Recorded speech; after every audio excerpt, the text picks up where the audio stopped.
College basketball players are arguing that being forced to play 1 year in college for free is a violation of the Sherman Antitrust Law Act.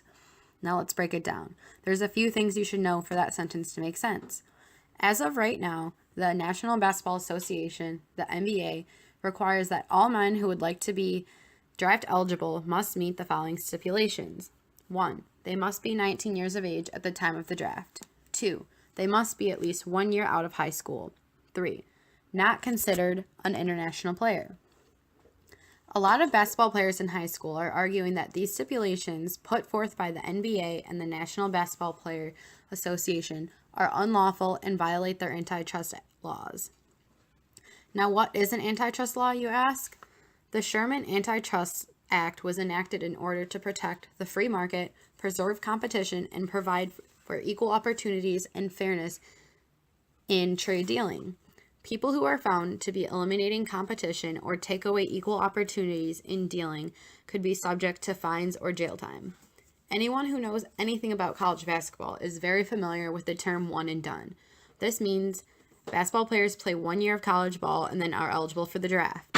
One of my friends from high school, James Young, is a walking example. James Young played for Kentucky until the draft in the spring and then signed with the Boston Celtics, where he went to the D-League, but has since moved up to the real team. If James could have had it his way, I can definitely tell you he would have rather just forgone college and went pro straight away. In the case video, Coach P really emphasizes this, that if it were up to him, the NCAA and NBA would allow students to go pro from prep. The thing is, basketball is one of only 2 sports that require hopeful draftees to wait to go pro. However, the NFL draft stipulates that in order to be eligible, players must be 3 years removed from high school, so this is a little bit longer than what the NBA requires. However, it's not as common for football players to want to go pro from prep, just because football players need a lot more bulk and strength before they can even contend with NFL players, and this just comes naturally with playing in college at a higher level. I believe that a judge will find the act of requiring them to play basketball for 1 year will not find violation. As precedent in the Supreme Court case Haywood versus NBA, they found that the 4-year rule violated the antitrust laws. The NBA then refined the rules in 2005 to create a minimum age and eligibility rule, which the Supreme Court has upheld since.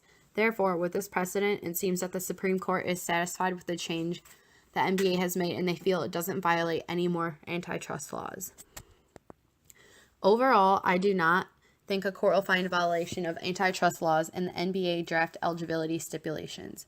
Attending college for even a semester, like most one-and-dones do, Kevin Durant, for example, makes them better ball players. They can play against older, taller, tougher, and more skilled players. This only preserves competition, in my opinion, which is what the antitrust acts seek to do. By forcing players to do this, it promotes competition as the players themselves develop their skills and thus creates equal opportunities for all NBA draftees.